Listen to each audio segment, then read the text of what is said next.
Priyanka's ডায়েরিতে তোমাদের সবাইকে ওয়েলকাম। আর আজকে কিন্তু সাজুগুজু করে নিমন্ত্রণ বাড়িতে চলে গিয়েছিলাম আমি আর ছেলে, তাই তোমাদের সাথে সবটা শেয়ার করব। সাথে থাকো, আশা করছি তোমাদের ভিডিওটা ভালো লাগবে।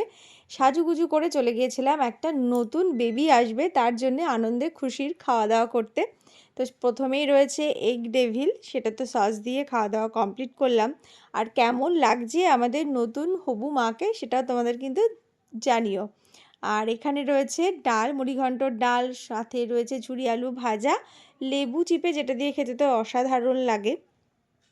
কারা কারা এটা এনজয় করো তোমরা অবশ্যই জানিও। এরপরে ছিল কিন্তু আমার কিন্তু বেশ ভালোই লাগে প্রথম পাতে এটা এনজয় করতে।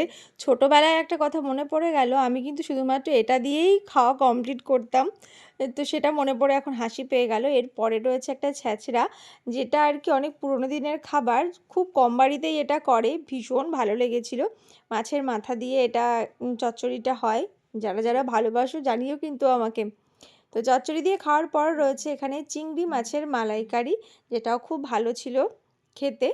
তো চিংড়ি মাছের মালাইকারি দিয়ে খাওয়ার পর্যন্ত খাওয়া দাওয়া করেই কিন্তু পেট আমার প্রায় ভরে গিয়েছিল, কিন্তু অন্যদিকে তাকিয়ে থাকাতে যথারীতি আমার পাতে কিন্তু কাতলা মাছের কালিয়াটাও পড়ে গেল। তো সেটা খেতে একটু কষ্টই হচ্ছিল।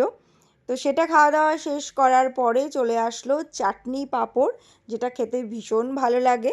আর চাটনি পাঁপড়ের পরেই রয়েছে কিন্তু দু রকমের মিষ্টি, চন্দ্রমালাই খেতে তো ভীষণ ভালো লাগে। তাহলে এই ছোট্ট মিনি ভ্লগটা কেমন লাগলো তোমাদের অবশ্যই কিন্তু আমাকে জানিও। টাটা।